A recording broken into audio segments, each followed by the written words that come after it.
Hello and welcome to the Microbiome Medics podcast. I'm Dr. Siobhan McCormack.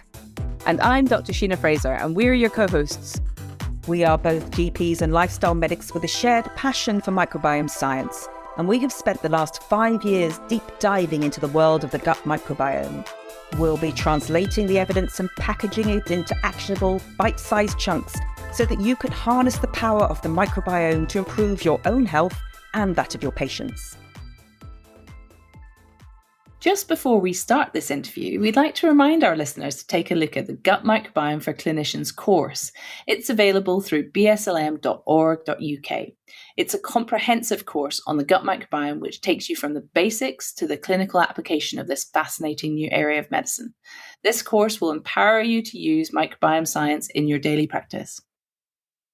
Hello and welcome. My name is Dr. Siobhan McCormack and I'm joined by my fellow microbiome medic, Dr. Sheena Fraser.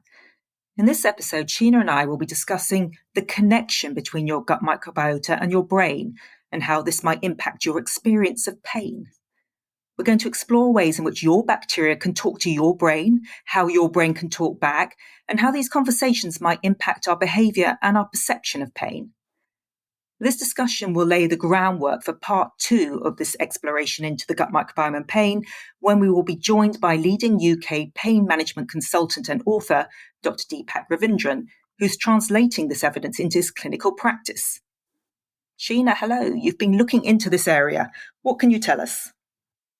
Hi, Shiv. It is a really interesting area. And I've been studying it now for a few months. And I guess we studied it way back when we were looking at our gut-brain module as well, gut-brain part of our gut microbiome for clinicians module.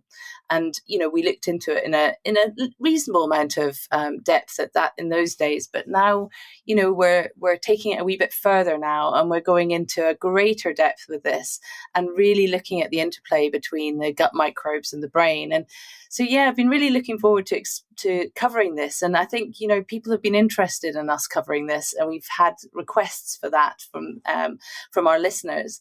Why do we look at this area? Well, the gut and the brain is becoming very, very popular. We realize now that, the things that we do to our gut actually does influence the brain. And up until now, we've predominantly been practicing our pain management using a sort of pain ladder, which we know as medics to be a sort of utilizing medication predominantly to manage pain. If you're fortunate, you might get a bit of physio to manage pain. And if you're even more fortunate, you might get some psychological therapy to help with your pain management if you have any chronic pains. But enhancing and manipulating the gut microbiome has never really been part of pain management guidelines. So I hope that in these 2 episodes, we're going to slightly change the perspective on this. And hopefully clinicians will consider the gut-brain axis and the gut microbiota as being slightly more important than they have done up until now. So we've got lots to get through in this episode, Shiv, and I want to really sort of start at the beginning and work out how your gut microbiota and gut microorganisms can actually communicate with nerve cells. So we're assuming in this episode that our listeners will understand the basics of the gut microbiome, but we're also assuming that you know what gut dysbiosis is and what leaky gut means. And if you don't know that, please go back and listen to our previous episodes, because that will fill you in on these things so that we don't have to explain them in more depth in this episode. This story begins before birth within the yolk sac, where you've got these incredible specialized macrophages. And macrophages are cells of the innate immune system, which is the bit that actively sort of surveys the body for harmful pathogens or damaged cells. And these cells are called microglia. And microglia are specialists in looking after the neurons in the brain. So before the blood-brain barrier forms, these microglia migrate to the embryonic brain, so the very early brain. And they play a lead role in architecting the nerve cells or the neurons.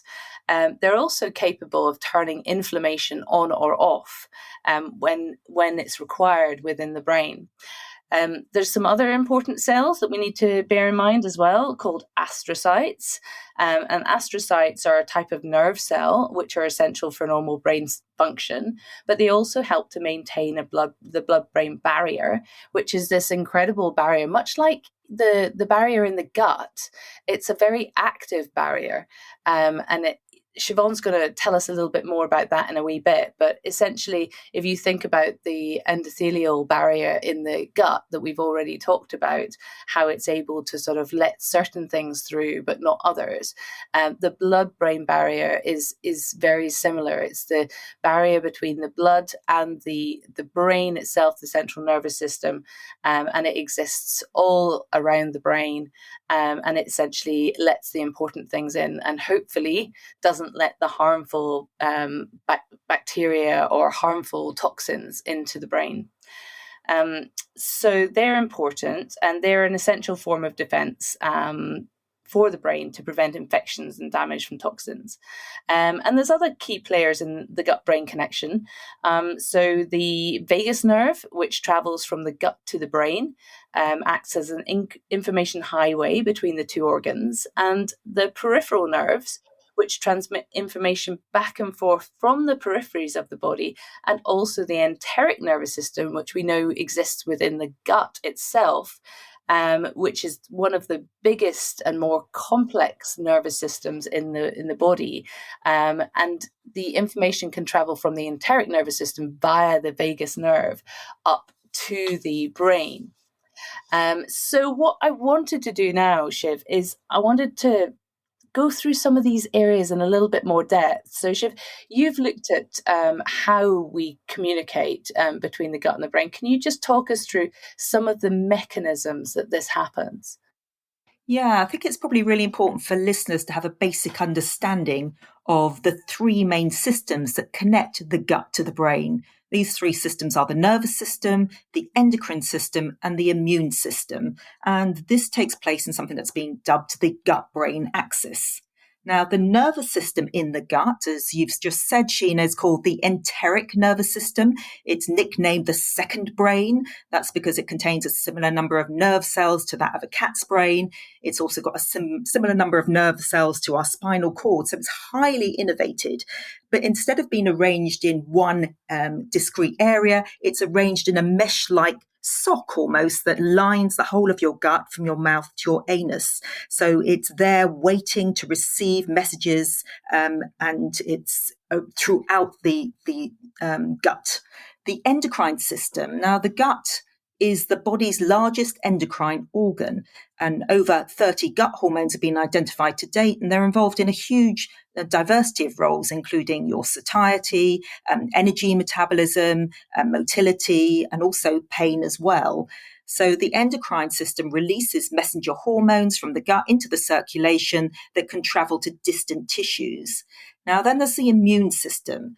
It's really important to remember that the gut's the largest surface area between you and the dangers of the outside world. So it's got to be surveyed by your immune system 24/7. And 70% or over 70% of your immune cells reside in your gut in something called the gut-associated lymphoid tissue, or GALT for short. Now, immune system activation triggers the release of various chemicals, including cytokines, which are able to communicate with distant tissues. So these three things, the enteric nervous system, which connects to the vagus nerve, as you've already said, Sheena, the endocrine system, which is the body's largest endocrine organ, containing all these gut hormones, and the immune system, which has 70% of your body's immune cells, makes you realize what an incredibly important area this is. And all these things are able to communicate messages to the gut. So the gut microbiota, these microbes, trillions of microbes, mostly bacteria, residing mostly in your colon, are connected to all three of these. They are able to communicate with your gut nervous system, your gut endocrine system, and your gut's immune system through various molecules and metabolites. Now, one of these metabolites is short-chain fatty acids, which are produced by many bacteria. Now, these not only influence the function of your immune system, they actually influence how your immune system is created from birth and its development. And we know that short-chain fatty acids can influence the maturation of immune cells and which type of immune cells are preferentially produced. We also know that certain bacteria can stimulate the release of gut hormones. And we know that bacteria can synthesize a huge number of neurotransmitters, which are the chemicals used to transmit information through your nervous system. So there are a variety of neurotransmitters, things like dopamine, serotonin, noradrenaline, GABA, glutamate, that can be produced by your bacteria.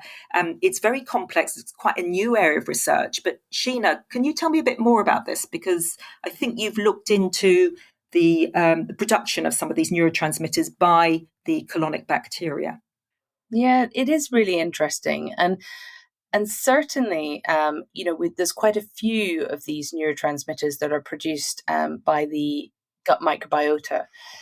When we look at just a couple of examples, we've got glutamate, which is produced by acetate. Now, acetate's one of the short-chain fatty acids, and we get it predominantly from dairy. And it's actually from certain bacteria called lactobacilli, which we know from our fermented foods, and Bacteroides, and the Campylobacter jejuni. So these bacteria all produce the glutamate within the gut itself. And this glutamate can transfer intestinal signals to the brain through the vagus nerve. That's quite important for memory, cognition, and mood regulation. But it can't cross the blood-brain barrier itself. But interestingly, acetate can. So acetate can cross the blood-brain barrier and then produce this glutamate neurotransmitter within the brain, which is interesting. And it's a similar story with serotonin, because serotonin is a neurotransmitter which 95% of it is produced in the gut. And that's produced by staphylococcal and clostridial species. But actually, interestingly, that's another one that doesn't cross the blood-brain barrier. And a lot of its action is thought to be within the brain in the pineal gland, where it's sort of it produces melatonin. Melatonin has this action there, and serotonin obviously has a big action in the brain as well. And it's associated with mood disorders, sleep disorders. It's important for digestion, nausea, wound healing, whole host of different things, really. And interestingly, again, that's another one that can be produced within the gut, within the brain. So there's a whole number of neurotransmitters here, lots of them produced by bacteria. And interestingly, if the bacteria produces in the gut, then they often are transmitting through the vagus nerves and other nerves. But they can actually travel up through the blood as well, and they can directly transmit via the nerves within the brain if they can get through the blood-brain barrier. And if not, then sometimes the precursors, as I said, can get through the blood-brain barrier and create them within the brain. So they're an interesting area, Siobhan. So you're going to move on to short-chain fatty acids? Yeah, I was just wanted to say one thing, because that is an astonishing figure when we talk about over 90% of the body's serotonin being made in the gut. And then when I heard it couldn't go through the blood-brain barrier, you kind of think, well, therefore it doesn't affect the brain. But got to remember, those are the direct effects of that serotonin on the brain, but it affects the brain function indirectly via its local action in the gut and the surrounding tissue. So it's like almost all these things there's a big interplay between them. It's not just one thing. Everything is messaging everything else. So it's really complex systems approach you've got to sort of think about here, with all these inputs from lots of different chemical messengers. So it's really difficult to tease out just one thing. But it's incredibly interesting that the bacteria in the gut can produce all the neurotransmitters that we use for our brain function, and all the reasons for that. It's, the evolutionary aspects of it are really interesting. Absolutely. And it's incredible just how much when you think about somebody who has depression, for example, or anxiety, we know even historically, back in the 1700s, physicians knew there was a connection between the gut and the brain, because they talked about how, people with anxiety or depression often had disrupted gut function. And for something, if you consider serotonin, for example, serotonin actually helps to speed up your gut. So if you are depleted in serotonin, if you're not producing enough of it, then not only are you not communicating to the brain and having that impact on your mood and things, but you're not actually having the direct effects on your gut either. So you end up constipated and you can have problems there with your gut. So you can see how these things are very much connected, and we've kind of always known that the gut and the brain are connected, but when you look at the actions of these neurotransmitters, you can see how they're so entwined. Yeah, no, absolutely. And you mentioned short chain fatty acids, which are obviously the go-to microbial metabolite that everyone talks about. Butyrate, acetate, propionate are three of the main ones. They make up, I think, about 80% or 90% of the short-chain fatty acids that are produced in the colon. And these are all incredibly important in a multitude of different ways.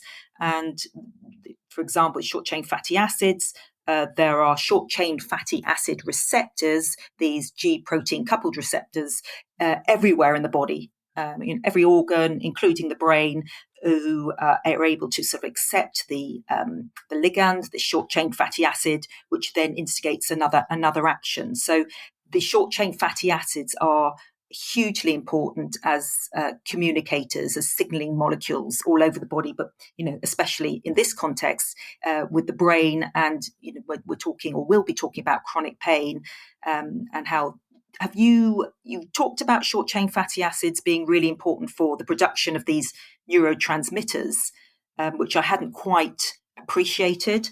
What else? What are your thoughts about the short chain fatty acids in regard to brain function and pain? Yeah, so it's interesting. And if we relate it back to the microglia, so we know that the microglia are very responsive to short chain fatty acids.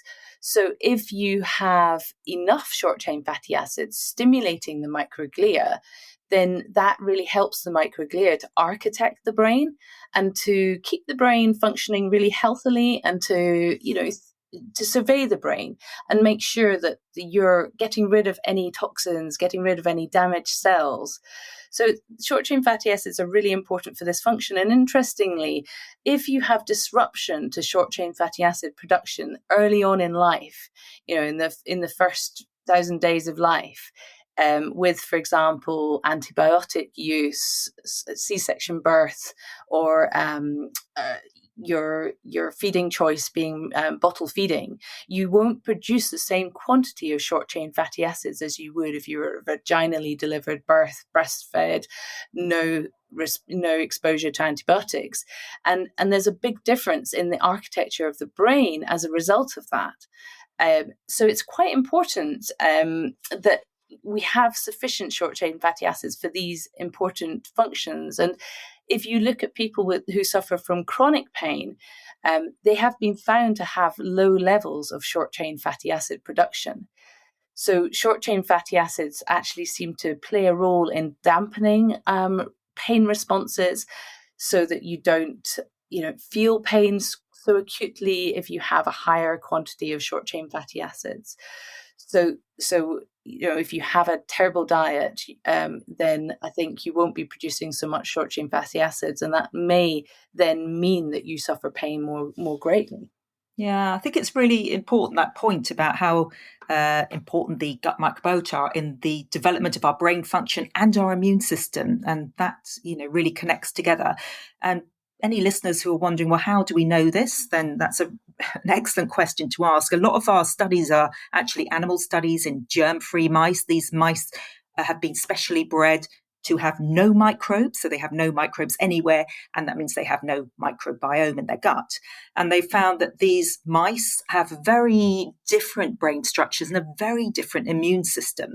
And when they put microbes back into the mice, that this can be partially resolved. But if we look at these germ-free mice, they have poorly produce myelin on their cells. Areas of their brain, such as the hippocampus, are smaller. There's poor neuron development, but there's also poor development of their microglia and astrocytes, and poor development of their immune system as well. So they're much more prone to infections. So from the onset, there's this huge connection between your microbes and your brain development and your immune development. And as you said, Sheena, the first 1,000 days of life for us humans are incredibly important. And we've talked about how important it is to get a good initial gut microbiome composition to try and encourage beneficial bacteria into our gut, so that they then go on and educate our immune system to either react or not overreact, but react appropriately to various immune stimuli. So it's really important that first 1,000 days. Yeah, and of course, a lot of the studies we're looking at aren't just on animals. We have got data from human studies as well, and especially when we're looking at short chain fatty acid production in a lot of disorders like chronic pain syndromes, and chronic gut disorders. There's lots of evidence based on the quantity of short chain fatty acids that are produced in the guts of individuals with these. So yeah, we've certainly got it from all angles there. But yeah, it's a really, really interesting area. So, short chain fatty acids are massively important. And of course, we get our short chain fatty acids through eating fibrous foods. So your fruits and your vegetables. So it's an important thing to maintain within your diet, to get enough of these very important substrates.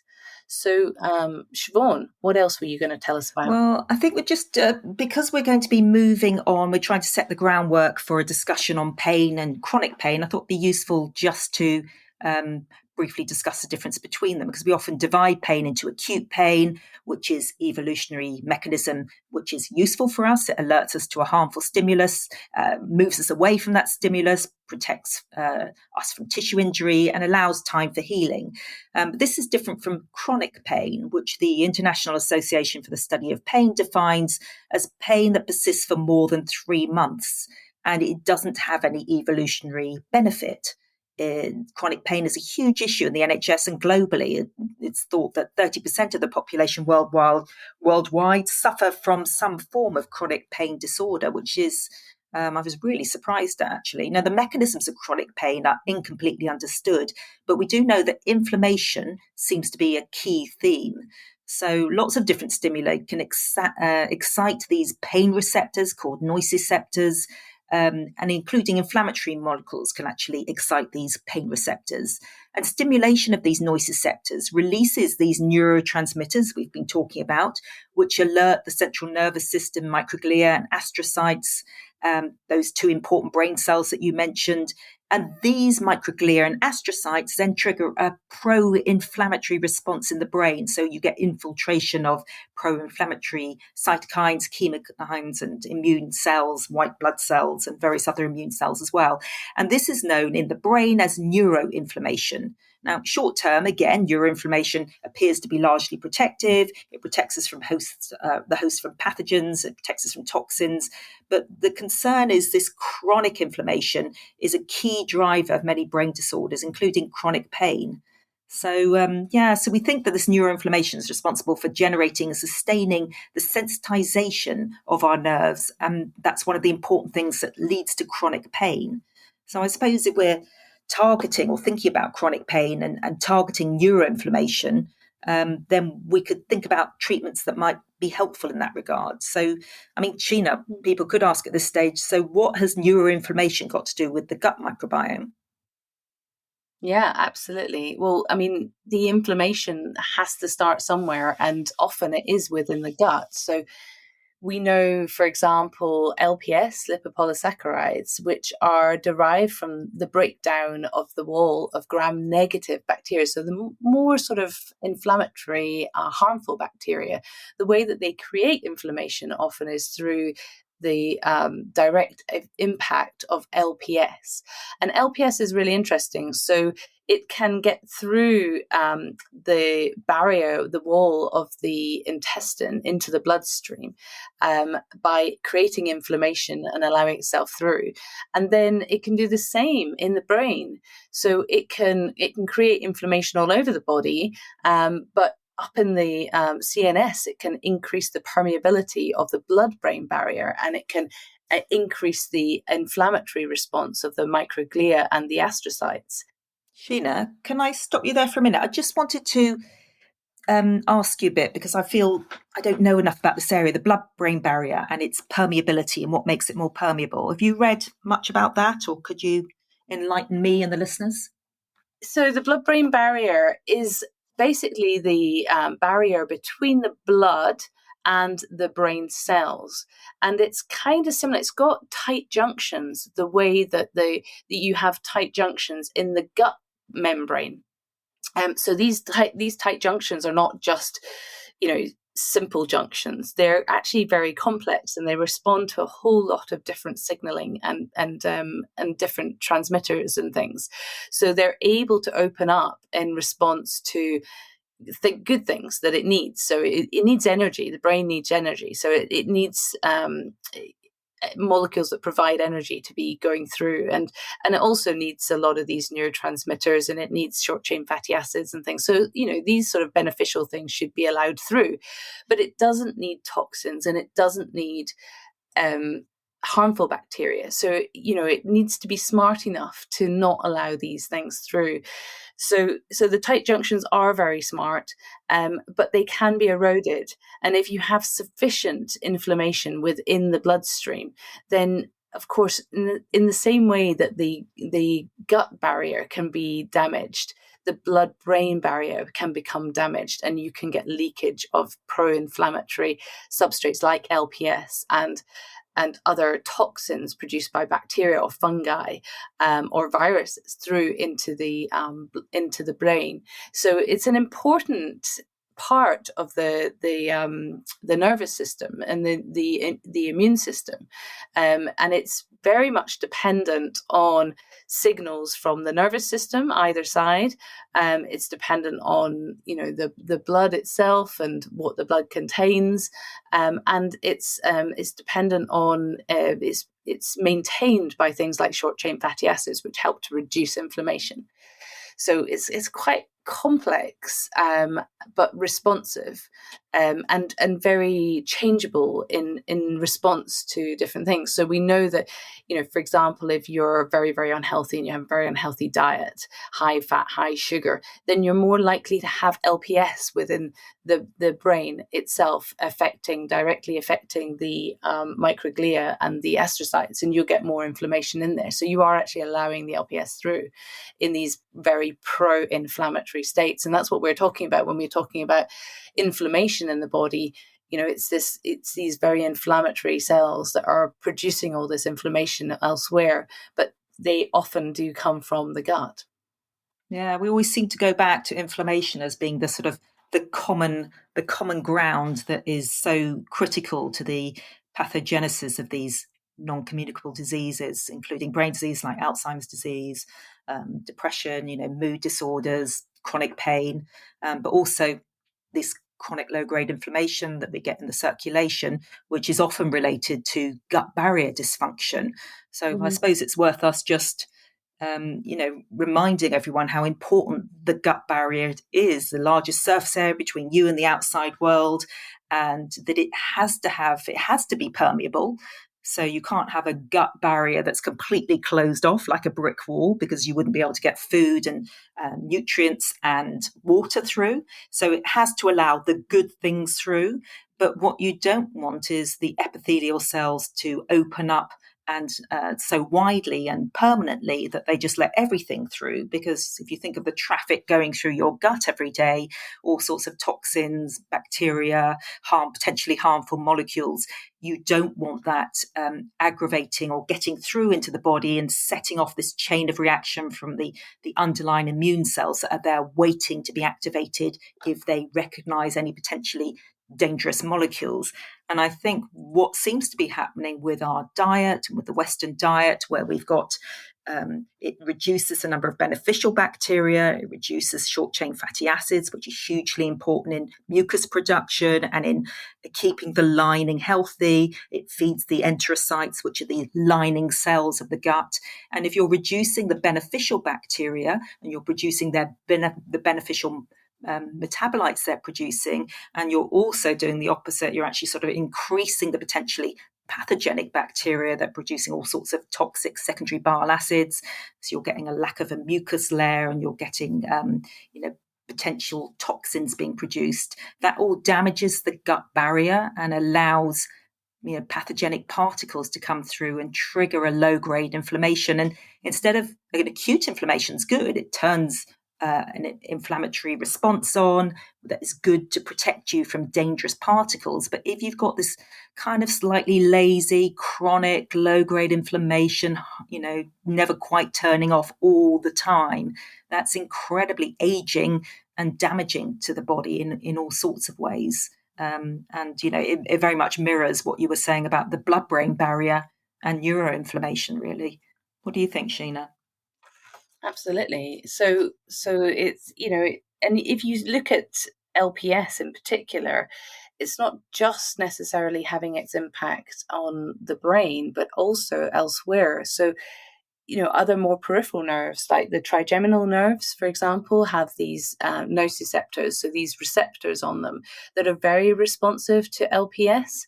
So LPS has been shown to be quite high in individuals with trigeminal neuralgia, which is a very painful condition, which affects the face, causing really severe chronic pain. So these individuals have a higher level of LPS going around their bloodstream, stimulating these particular nerves.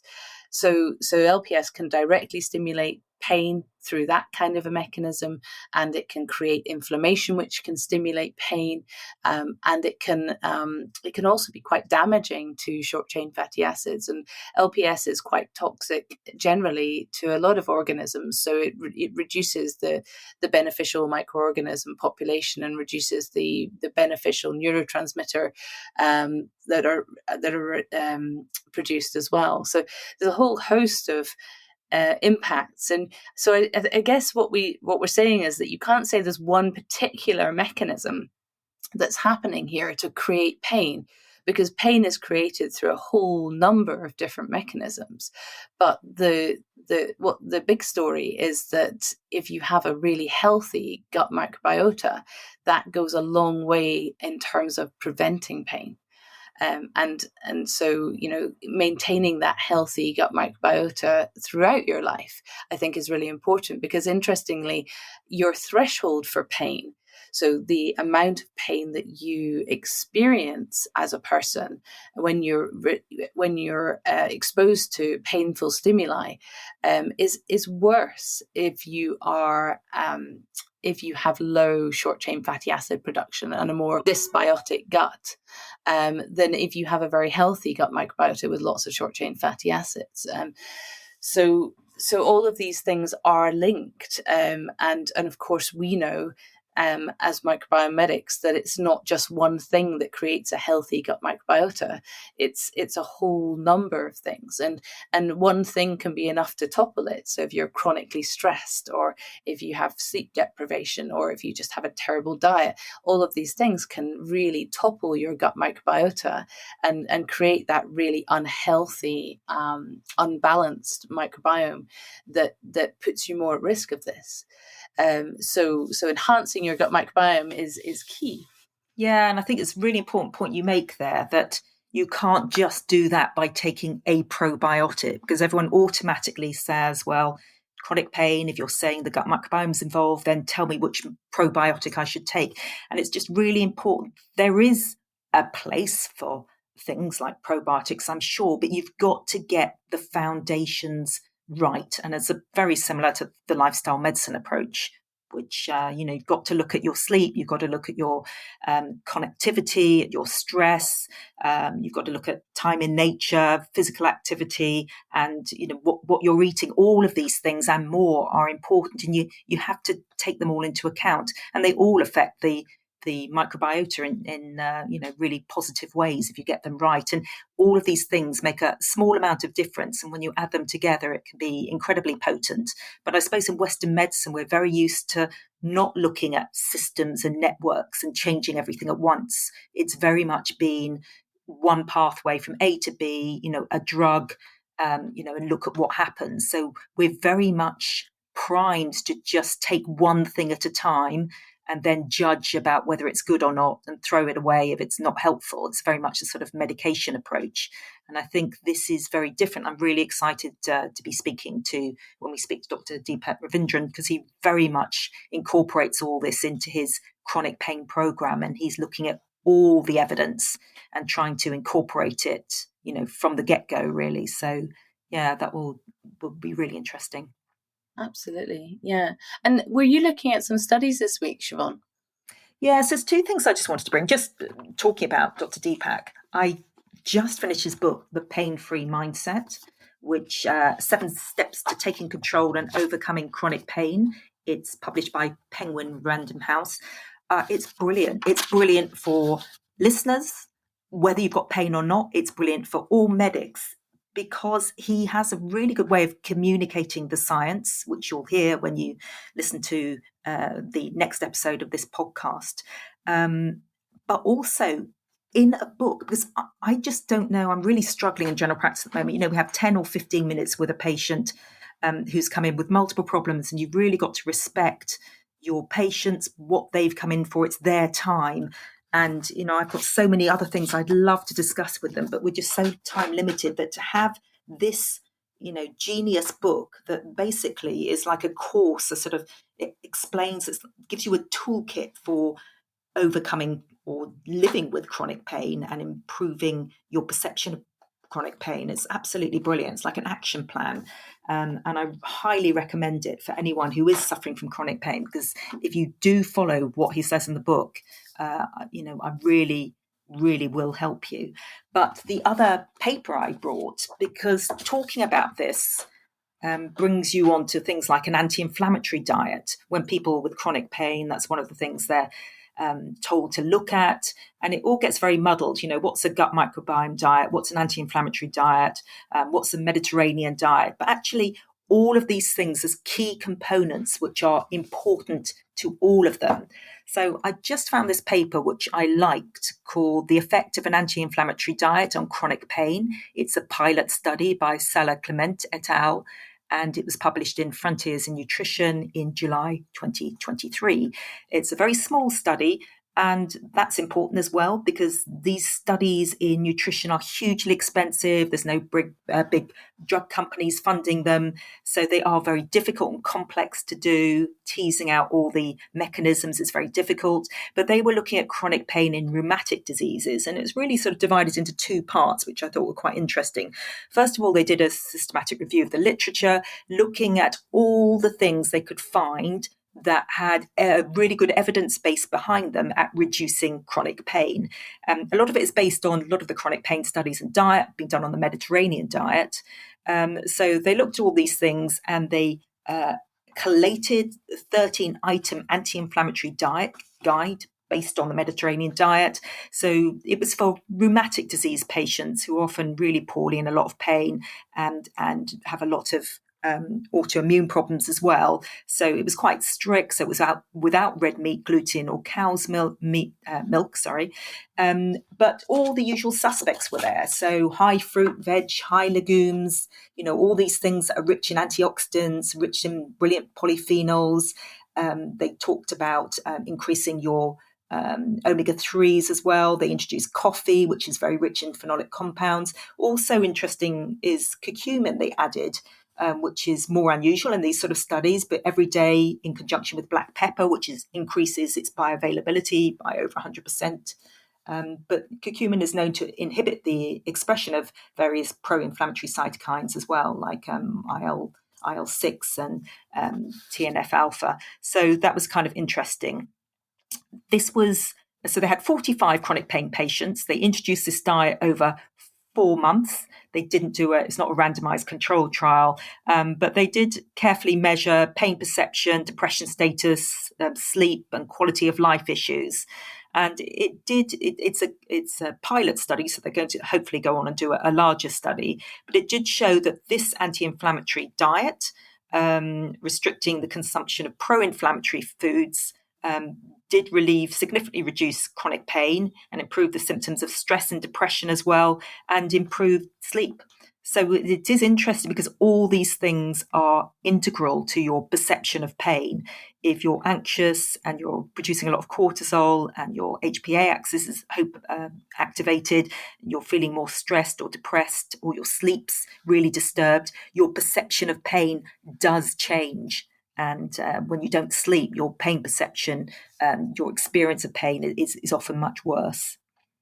So, so I just thought it was kind of interesting. But there's not many of these studies around, and it's difficult because when I talk to my colleagues, they might say, well, Siobhan, all sounds very interesting, but where's the nice guidelines, or where's the randomized controlled trial on an anti-inflammatory diet on this type of pain, trigeminal neuralgia, for example? And they're just not that specific. So I suppose what we're doing is taking an evidence-based approach and a pragmatic approach to try and sort of think, well, look, we know a lot about the mechanisms from animal and human studies where they've measured, inflammation in various circumstances after various foods or in states of dysbiosis. So we're trying to just use all the bits of the puzzle to put together a picture which is really sensible and pragmatic and not harmful, and probably hugely beneficial. And even if it doesn't affect someone's chronic pain, it will greatly improve their chances of getting other chronic diseases, or reduce their chance of diabetes, or reduce their chance of cardiovascular disease. So I just kind of think it's really important that we look at these things. I mean, what are your thoughts, and what do you advise people, and how has your chronic pain management changed? So I think of chronic pain as being caused by inflammation.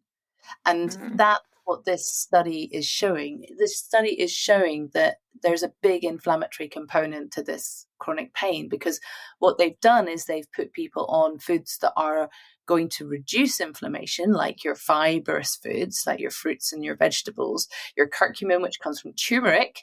And from the studies that I have read on turmeric, actually whole turmeric is more effective than curcumin, the supposed active ingredient for pain. And indeed, I take turmeric every day, and have done for several years, because I have had issues with my own joints. Since my early 30s, I started getting osteoarthritis in my joints because I've got quite hypermobile joints.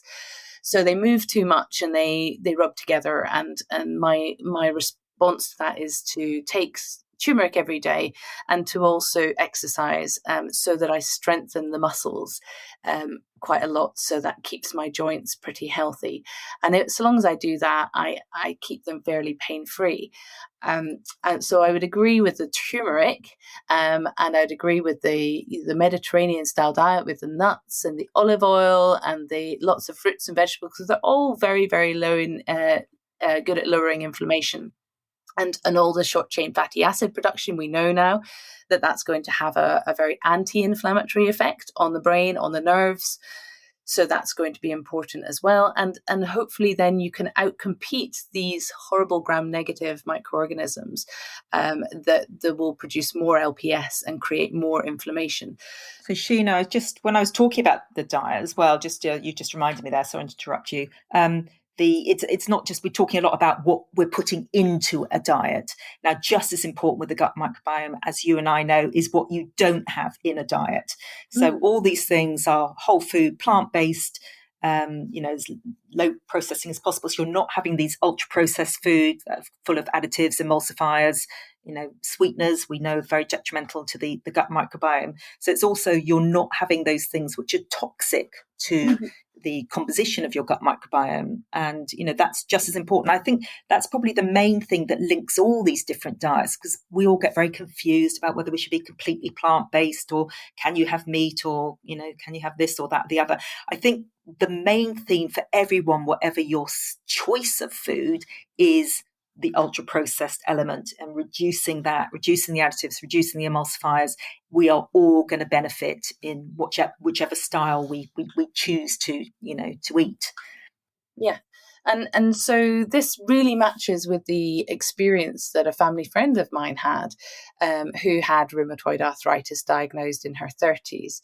And she was told that diet made no difference back in those days.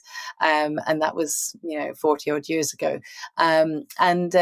Interestingly, she decided that it did make a difference. So she decided to knock out sugar from her diet. And she decided to knock out red wine for some reason. But she also decided to knock out pork, interestingly, and dairy.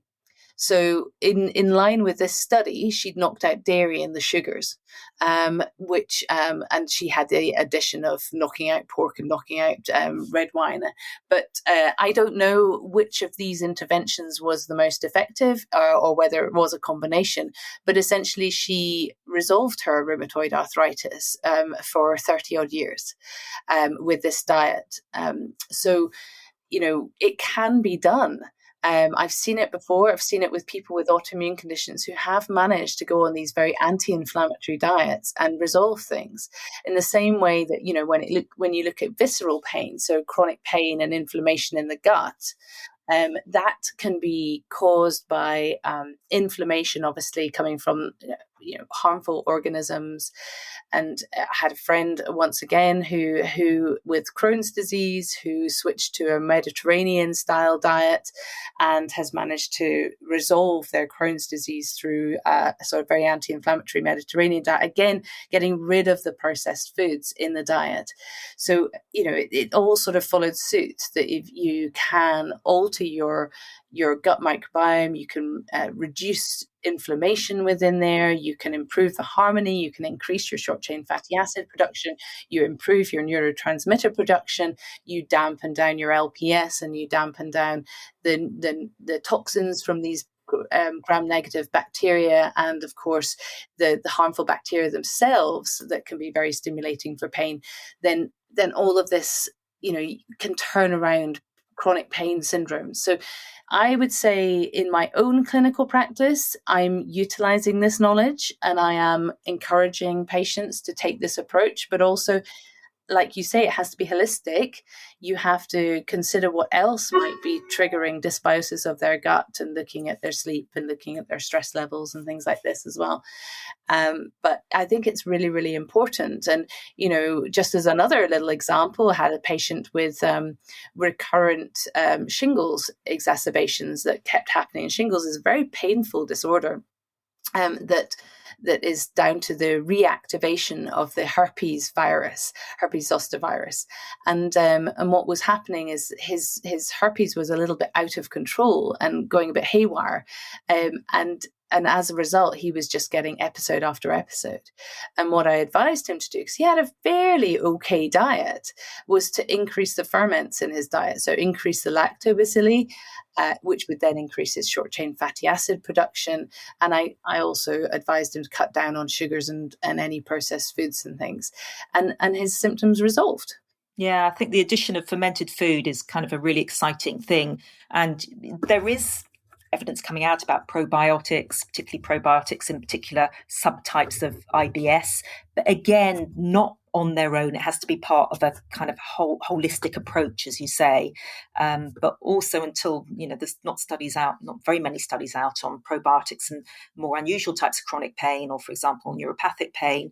But certainly, looking into this sort of anti-inflammatory diet and trying fermented foods, they're delicious, you're getting your diversity, you're improving your chances in other aspects of your health as well. So it's kind of no-brainer for me. And anyone out there who's listening and thinking, oh, what does she mean? What do I take?